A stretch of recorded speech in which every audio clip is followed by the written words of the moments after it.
الحمد لله والصلاة والسلام على سيدنا محمد وعلى آله وأصحابه أجمعين.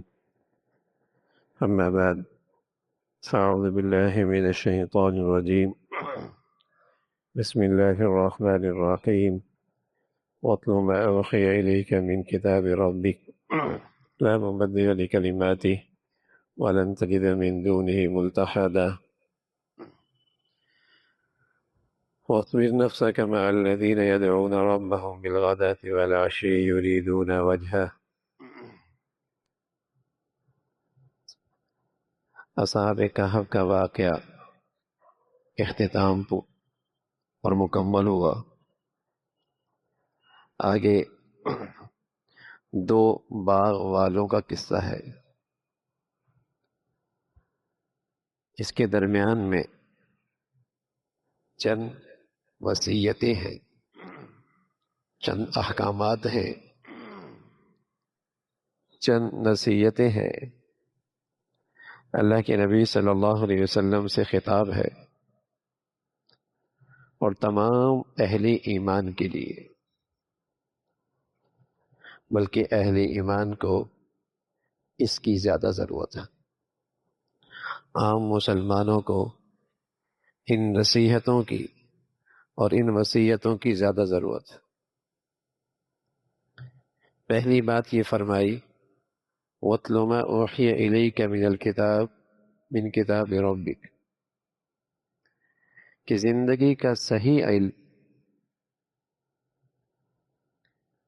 زندگی کا صحیح علم جو سب سے زیادہ یقینی ہے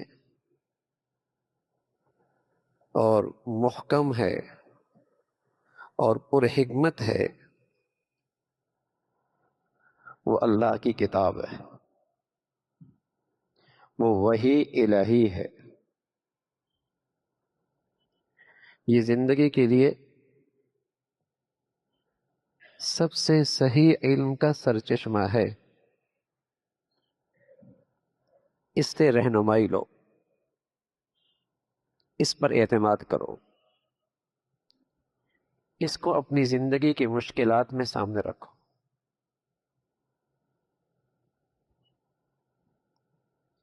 قرآن مجید میں ایک لفظ ہے واو، وَاتْلُ واو.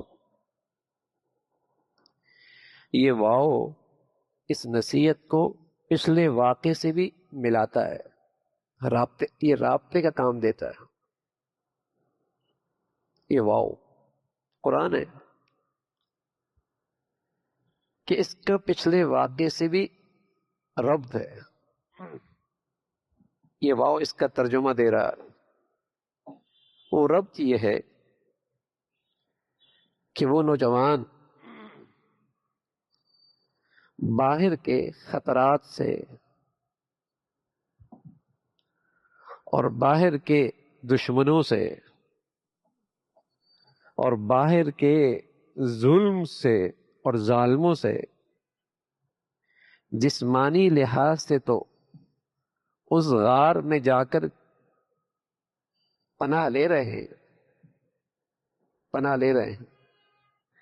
لیکن ان کے جو دل و دماغ کے دریچے ہیں، کھڑکیاں کھلی ہوئی ہیں دل و دماغ کی، جہاں سے خوف کے خیالات، اندیشے، وسوسے، پریشانیاں، مستقبل کے خطرات جو انہیں پریشان کر سکتے ہیں، اب ان سے پناہ کیسے ملے؟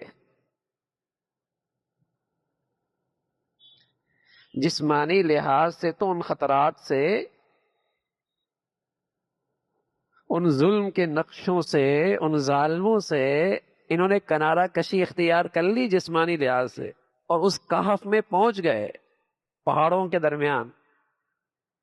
لیکن جو دل و دماغ کے دریچے ہیں، وہاں جو خیالات آتے ہیں، وسوسے آتے ہیں، اندیشے آتے ہیں،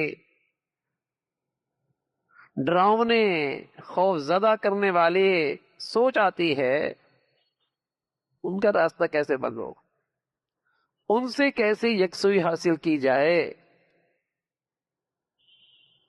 تو یہ نصیحت پیغام دے رہی ہے، اتل ما اوحی الیک من کتاب ربک.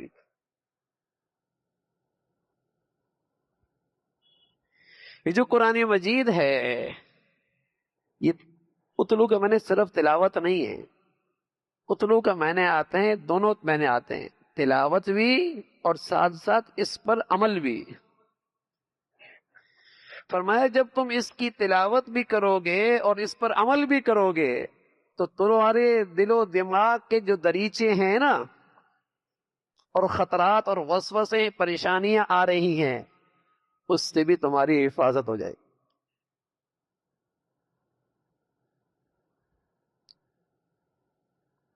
آدمی بس اوقات بہت محفوظ قلعے کے اندر پناہ لے رہا ہوتا ہے، باہر گارڈ ہیں، لمبی آئینی دیواریں ہیں، سیکورٹی کا سارا انتظام ہے، محفوظ محل وقوع ہے، لیکن اس کے اندر کا خوف اس کو رات کو سونے نہیں دیتا. اس کے اندر کے خیالات اسے رات کو سونے نہیں دیتے. اسے اندر کی وسوسے اسے سکون نہیں لینے دیتے. وہ کیسے روکے گا؟ وہ کیسے لے گا؟ اس سے پناہ کیسے ملے گی؟ تو اس کی پناہ کا راستہ ہے وہی الہی کی پناہ میں آ جاؤ. اللہ تعالی کی اس کتاب کی پناہ میں آ جاؤ. اس کی تلاوت بھی کرو، اس پہ عمل بھی کرو. پھر دیکھو تمہارے کلیجے میں کیسی ٹھنڈک پڑتی ہے، اور کیسے سکون آتا ہے، اور کیسے چین آتا ہے، اور کیسے اطمینان آتا ہے. اور اللہ کریم نے اسے یوں کہا، الا بذکر اللہ ای الا بالقرآن تطمئن القلوب. قرآن سے دلوں کو چین نصیب ہوتا ہے.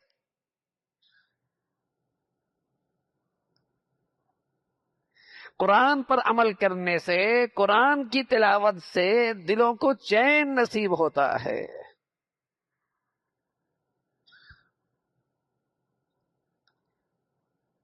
یہ نسخہ 100% نتیجہ دیتا ہے، بشرط یہ کہ اس کا استعمال ٹھیک ہو.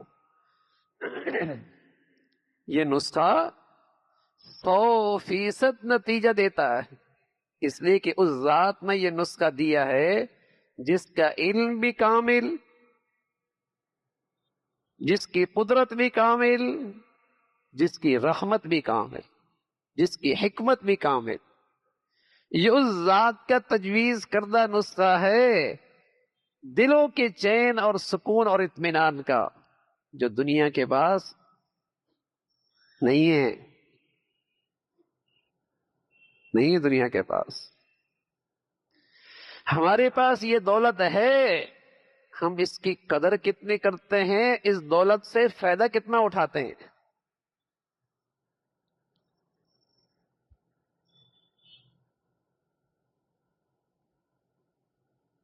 وَاتْلُ مَا أُوحِيَ إِلَيْكَ مِنْ كِتَابِ رَبِّكَ.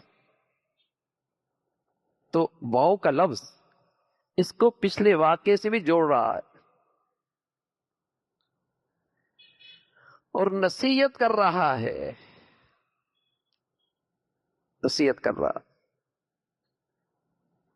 اور یہ ایسا اللہ کی طرف سے آیا ہوا کلام ہے جس کے قوانین، جس کے ضابطے بدلتے نہیں،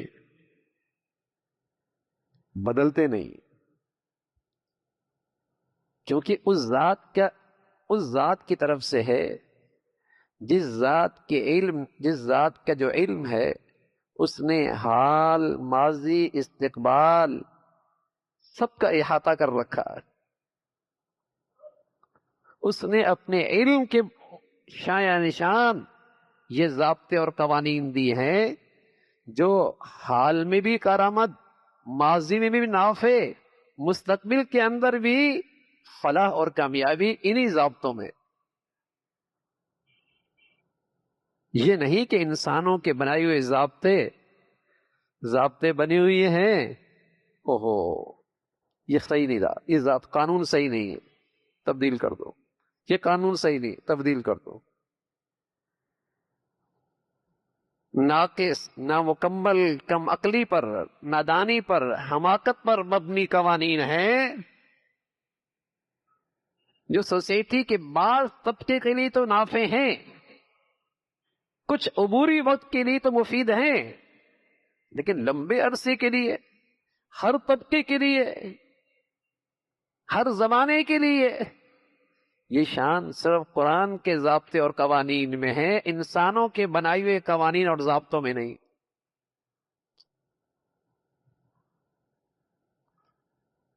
یہ شان اللہ کے کلام میں ہے، اللہ کی طرف سے تجویز کردہ ضابطوں اور قوانین میں ہے، ہر زمانے میں اور ہر طبقے کے لیے ہیں، امیر، غریب، شہری، دیہاتی، ترقی پذیر دنیا، ترقی یافتہ دنیا، پسماندہ دنیا، اس لیے کہ اس ذات کا علم، ذرے ذرے کا احاطہ، ہر زمانے کا احاطہ، یہ اسی کی شان ہے، یہ اس کی وحی ہے، یہ اس کا کلام ہے۔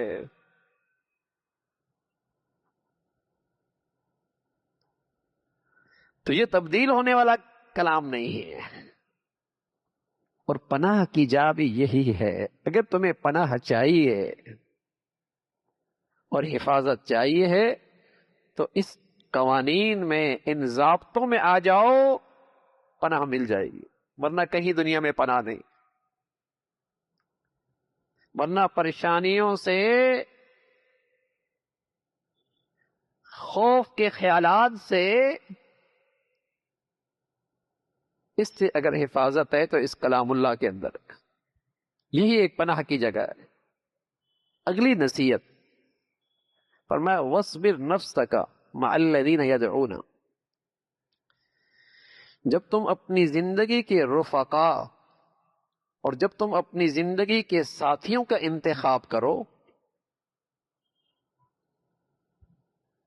جب تم اپنی زندگی کے ساتھی، رفقا، جن سے تم مشورے لیتے ہو، رائے لیتے ہو، اپنی بات ان کے سامنے پیش کرتے ہو، جن کے ساتھ تم اٹھتے بیٹھتے ہو، جن پر تم اعتماد کرتے ہو، جن پر تمہیں بھروسہ ہے، جنہیں تم اپنا خیر خواہ سمجھ سکتے ہو، زندگی کے رفقا، ساتھی، جب اس کا انتخاب کر رہے ہو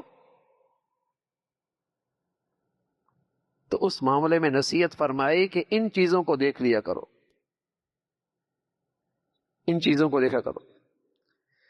ہر آدمی زندگی میں ساتھ رہنے کے قابل نہیں ہوتا، جس پر میں اعتماد کروں، جس کے سامنے اپنی دل کی بات رکھوں، جس سے میں اپنی نجی زندگی کا مشورہ کروں، جس کو میں اپنے راز بتاؤں، جس کو میں اپنی مجلس میں بٹھاؤں، جس کی صحبت میں میں بیٹھوں، ہر آدمی اس قابل نہیں ہوتا۔ تو زندگی کے لیے کیسے رفقا کا انتخاب ہو؟ پہلا لفظ استعمال کیا وَاصْبِرْ، وَاصْبِرْ۔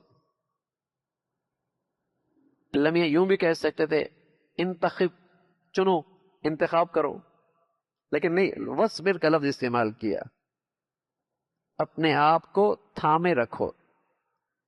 تو اشارہ کیا کہ جب تم چند ساتھیوں کا انتخاب کرو گے تو یہ تو ذہن بنا لو کہ رفاقت میں کچھ نہ کچھ ناگواریاں تو بہرحال آئیں گی،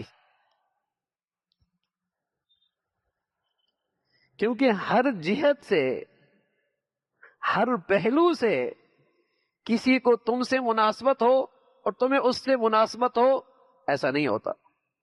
یہ ایک باپ کے 3 بچوں میں بھی نہیں ہوتا، یہ ایک باپ کے 5 بیٹوں میں بھی نہیں ہوتا، یہ بات سکی بہن بھائیوں میں بھی نہیں ہوتا۔ جس طرح اللہ تعالی نے انسانی شناخت ہر ایک کو دوسرے سے جدا رکھی ہے، انسانی شناخت ہر ایک کی دوسرے سے جدا ہے، حالانکہ یہ ساری شناخت اس حصے میں ہے، اور آنکھیں سب کی یہی ہیں، اور کان بھی سب کے یہی ہیں، ناک بھی یہی ہیں، سب کے منہ بھی یہی ہیں، اور کھربوں ہیں، لیکن پھر بھی اللہ نے سب کی شناخت الگ رکھی ہے۔ اس چھوٹے سے حصے میں یہ ساری ضروریات بھی اللہ نے پوری کی، سب کی شناخت دوسروں سے الگ رکھی۔ ایسا ہی ہے، شناخت بھی الگ رکھی، لہجہ بھی، آواز بھی الگ رکھا، چال ڈھال بھی الگ رکھی۔ تو بھائی تو پھر مزاجوں میں بھی تو فرق ہوگا نا، طبیعتوں میں بھی تو فرق ہوگا نا، رجحانات پہ بھی تو فرق ہوگا نا، طبیعتوں میں بھی فرق ہوگا۔ تو اس کے درپے تو نہ رہنا کہ کوئی آدمی ہر پہلو سے تم سے مناسبت رکھتا ہو اور تمہیں اس سے مناسبت ہو، یہ نہیں ملے گا دنیا میں۔ لیکن زندگی رفقا کے بغیر گزرتی نہیں، جنگل میں تو رہنا نہیں ہے، کسی کو ساتھ تو لے کے چلنا ہوگا، بیوی بھی ہوتی ہے، گھر والی بھی ہوتے ہیں، دوست بھی ہوتے ہیں، کسی کے سامنے دل کی بات بھی رکھی جاتی ہے، کسی سے مشورہ بھی کیا جاتا ہے، یہ انسانی زندگی کی ضرورت ہے۔ تو پہلا سبق دیا کہ زندگی کے اس سفر میں جب رفقا ساتھ ہوں گے تو صبر تو کرنا پڑے گا، یہ تو ذہن میں رکھو، کچھ ناگواریاں تو ہوں گی تو برداشت کرنی پڑے گی، بس یہ مقصد میں تمہارے ساتھ اس کی ہم آہنگی ہو، یہ علامات ہونی چاہیے اس میں۔ اور وہ علامات یہ ہیں، یدعون ربهم بالغداة والعشی یریدون وجہا، یہ اس کی علامت ہونی چاہیے کہ وہ صبح شام اللہ کو پکارتا ہو۔ یہ محاورہ ہے، یہ محاورہ ہے، جیسے ہم کہتے ہیں بھائی یار یہ صبح شام یہی کام کرتا رہتا ہے، مطلب کیا ہوتا ہے؟ ہر وقت یہی کام کرتا رہتا ہے۔ جیسے ہم کہتے ہیں نا یار یہ صبح شام یہی کرتا رہتا ہے، مطلب کیا ہے؟ ہر وقت یہی کرتا رہتا ہے۔ تو اسی طرح اللہ کہہ رہے کہ جن کا تم انتخاب کر رہے ہو رفقا کے لحاظ سے، ساتھی کے لحاظ سے، جس سے تم اپنی دل کی بات رکھنا چاہتے ہو، مشورہ کرنا چاہتے ہو، اس کے ساتھ اٹھتے بیٹھتے ہو، ان کی نشانی یہ ہونی چاہیے کہ وہ ہر وقت اللہ کو اپنے معاملے میں پکارتے ہوں، ہر قدم میں وہ اللہ سے مدد مانگتے ہوں، پکارتے ہوں، اپنا احتیاج اس کے سامنے رکھتے ہوں۔ اس کا ترجمہ یہ بھی ہو سکتا تھا کہ تم اپنے دوست دیندار بناؤ، یہ بھی ہو سکتا، لیکن ضروری نہیں کہ ہر دیندار بھی یہ کام کرے۔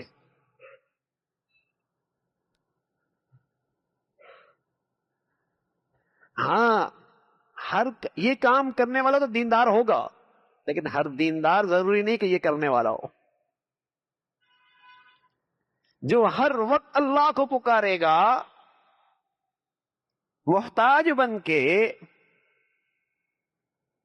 جیسے اللہ کے نبی صلی اللہ علیہ وسلم اس سلسلے کے امام ہیں، گھر سے نکلتے ہیں اللہ کو پکارتے ہیں، گھر میں داخل ہوتے ہیں اللہ کو پکارتے ہیں، گاڑی میں سواری میں بیٹھتے ہیں اللہ کو پکارتے ہیں، سفر شروع کرتے ہیں اللہ کو پکارتے ہیں، اترتے ہیں دعا کرتے ہیں، دسترخوان پہ بیٹھتے ہیں دعا کرتے ہیں، کھانے سے فارغ ہوتے ہیں دعا کرتے ہیں، لیٹنے لگتے ہیں دعا کرتے ہیں، سو کے اٹھتے ہیں دعا کرتے ہیں، ہر وقت ہی اللہ کو پکارتے۔